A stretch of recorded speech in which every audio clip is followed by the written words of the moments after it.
Hello dear students, आज हम class 12th जो इलेक्ट्रिक डाइपोल के बारे में बात कर रहे थे वो आगे कंटिन्यू करते हैं।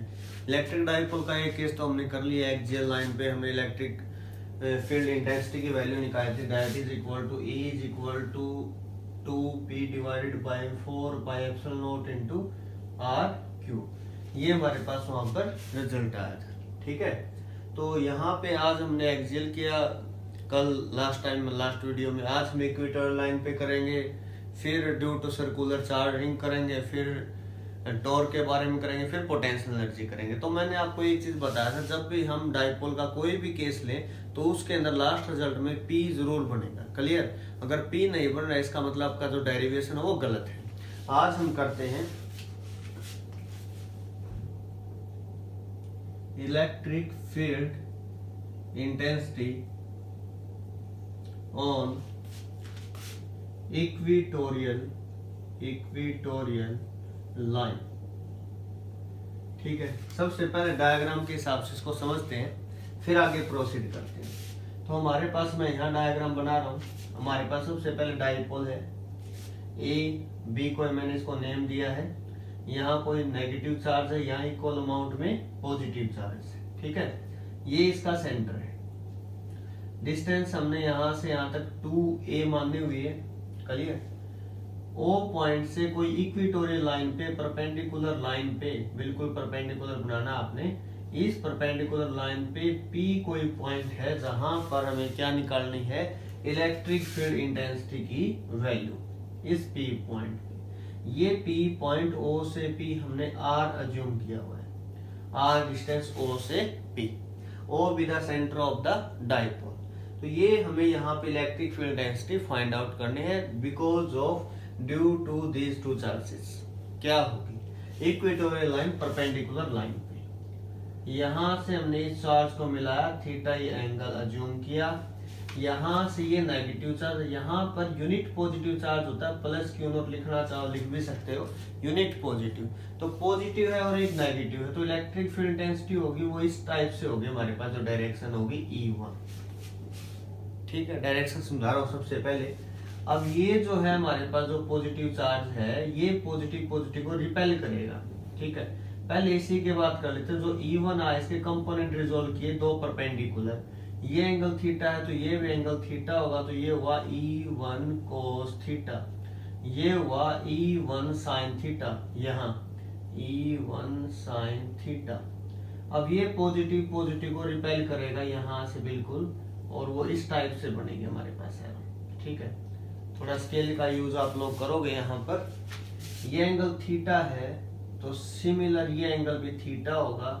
कंपोनेंट जैसे रिजोल्व करेंगे परपेंडिकुलर, थीटा की साइड में तो आ जाएगा कोस, E2 का नाम दिया E2 कोस थीटा, यहाँ आ जाएगा E2 साइन थीटा। ठीक है, डायग्राम में एक बार और समझा दूंगा, कोई कंफ्यूज होने की इसके अंदर जरूरत नहीं है आपको। तो ये सारी चीजें हमने इसके अंदर की हैं। ठीक है, हम स्टार्ट करते हैं सबसे पहले कि हमारे पास क्या हम लेके चले हैं। Consider an electric dipole consisting of charge minus q and plus q, separated by a distance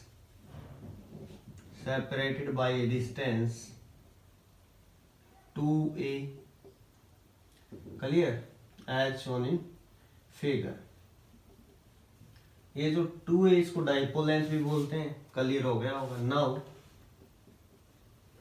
P be the point on equatorial line of dipole where electric field intensity is to be calculated। Clear? P वो point है जहां पर हमें क्या निकालना है, net electric field find out करना है। क्लियर हुआ? उसके बाद हम करेंगे यहाँ पे now electric field intensity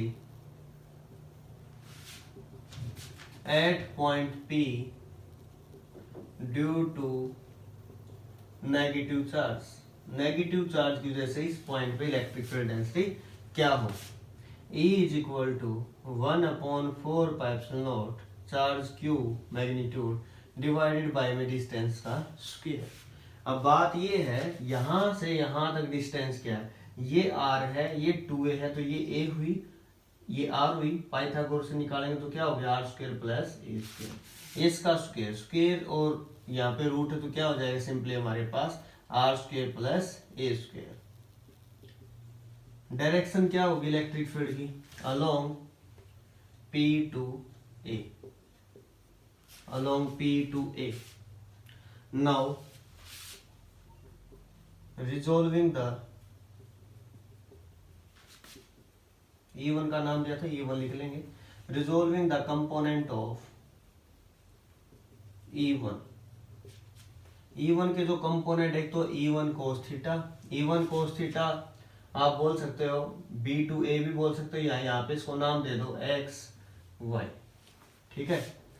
E1 cos theta along Px, E1 sin theta along PO, P से O की तरफ, ठीक है। तो यहां तक हमने इसको किया, इसको इक्वेशन नंबर 1 मान के चलेंगे, ठीक है।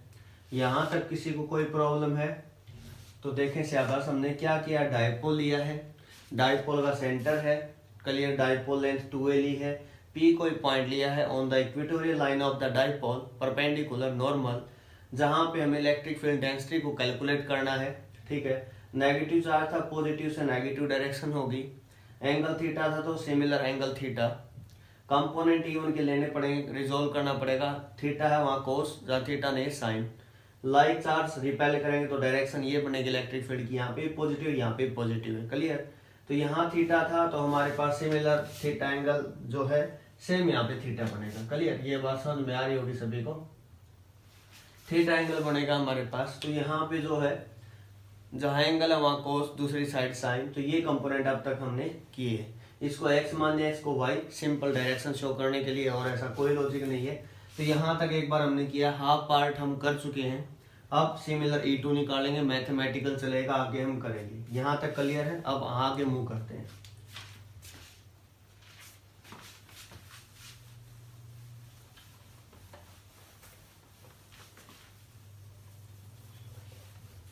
अब हम बात करते हैं E2 इलेक्ट्रिक फील्ड की, clear. E2 similar 1/4 charge Q, distance ये r है, ये a है, बड़ी साइड है तो क्या होगा, under the root r² plus a square, और स्क्वायर से रूट कैंसिल तो r² plus a square.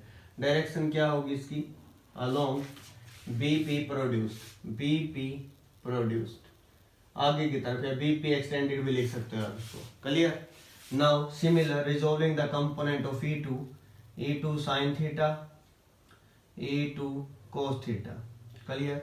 E2 sin theta direction क्या है, किस डायरेक्शन में, E2 sin theta along PY, E2 cos theta along PX। अब ये इक्वेशन नंबर 2 है। अगर आप ध्यान से देखो तो मैग्नीट्यूड जो है E1 और E2 का भी इक्वेशन 1 मैंने बनाई थी, E1 और E2 का मैग्नीट्यूड बिल्कुल सेम मिलेगा आपको, क्लियर। अब इक्वेशन मैंने रब कर दी, आप देख सकते हो उसको पीछे वीडियो को चला के। तो इक्वेशन 1 और 2 का मैग्नीट्यूड बिल्कुल सेम है हमारे पास, सेम है तो ध्यान से देखना, ये E2 और E1 सेम है तो ये साइन ऊपर, ये साइन नीचे, दोनों का इफेक्ट कैंसिल आउट करेंगे दूसरे को। इतना ही फोर्स इस साइड में 5 न्यूटन, इतना ही इस साइड में 5 न्यूटन, तो effect neutralize the effect of each other. तो ओनली ये दोनों सेम डायरेक्शन में है, इनकी वजह से नेट इलेक्ट्रिक फील्ड आएगा only due to this, clear. तो ये हमारे पास नेट इलेक्ट्रिक फील्ड आएगा, नेट इलेक्ट्रिक फील्ड जो आएगा that is only due to cos component, cos की वजह से आएगा E1 cos theta plus E2 cos theta that is equal to E। अब E1 और E2 दोनों सेम है मैग्नीट्यूड में, मैं इनको E लिख सकता हूँ या दोनों को E1 लिख सकता हूँ, एक ही बात है, ठीक है। तो E1 cos theta plus E1 cos theta, इसका मतलब 2E1 cos थीटा, ये हमारे पास नेट इलेक्ट्रिक फील्ड की वैल्यू है। 2 इंटू में E1 क्या है, वही है जो E2 है, 1/4 Q डिवाइडेड बाई में r² प्लस a² इंटू में cos थीटा। cos थीटा क्या आएगा, देखो शाबाश, कोस क्या होता है, बेस बाय हाइपोटेन्यूज। बेस क्या है ये, हाइपोटेन्यूज क्या है ये, परपेंडिकुलर ये। तो हमारे पास base by hypotenuse, A by में हाइपोटेन्यूज लिख दिया, क्यू टू ए। तो क्यू इंटू टू ए क्या होता है, पी। और मैंने बताया था पी जरूर बनेगा, पहली कंडीशन तो यही है हमारी, याद रखना जो आपको। 4 pi epsilon naught R square plus A square power 1, 1/2, ये कितनी होगी 3/2, R square plus A square 3/2। Now if R is greater than A, R को हमने ग्रेटर देन ए मान लिया, तब क्या होगा, ए जो छोटा हो गया 0, तो हमारे पास क्या बनेगा, P 4 pi epsilon naught R square, R की पावर से पावर मल्टीप्लाई 2 से 2 कट गया, आर की पावर 3। क्लियर। एक्सियल में जो रिजल्ट आता है इक्वेटोरियल में 2 हट जाएगा, बस सेम रिजल्ट आएगा। ठीक है, ये था electric field density on equatorial line. Okay, diagram एक बार फिर से समझा देता हूँ आपको, हो सकता है कुछ बच्चों को प्रॉब्लम आ जाए इसके अंदर डायग्राम में। तो डायग्राम के अंदर रट्टा लगाने की जरूरत नहीं, समझने की जरूरत है, समझो। अब मैं दूसरे वे में समझा रहा हूँ, इसको चार्जेस को रिप्लेस कर रहा हूँ। कई बार कुछ बच्चों में प्रॉब्लम होती है कि सर इसी साइड बनेगा, चार्जेस कुछ भी ले लेते हैं, लेकिन यहाँ जो दिमाग में रहता है वही बना लेते हैं, ऐसा कुछ नहीं है। देखो यहाँ पे डाइपोल लिया, माइनस चार्ज इस साइड लिया मैंने इस बार, प्लस इस साइड, वही ए बी नाम दिया,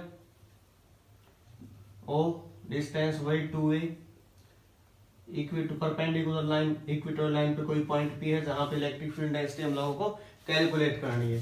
नेगेटिव पॉजिटिव डायरेक्शन ये होगी, ठीक है, theta.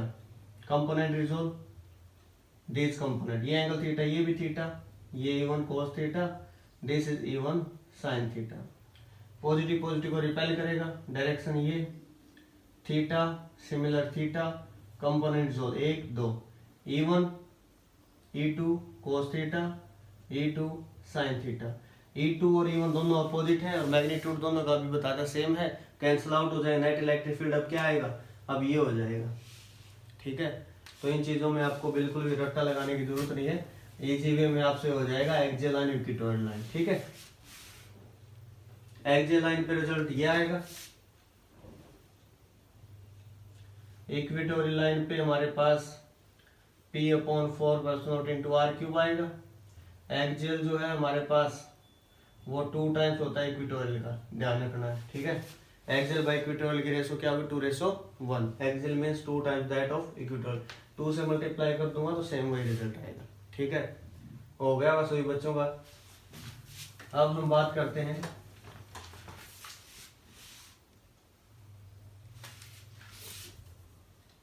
Electric field intensity at a point due to uniformly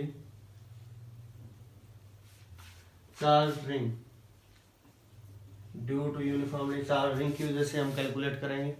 देखो बस होता क्या है, ये कोई रिंग है, ठीक है, चार्ज डिस्ट्रीब्यूट किया गया यूनिफॉर्मली इस टाइप से,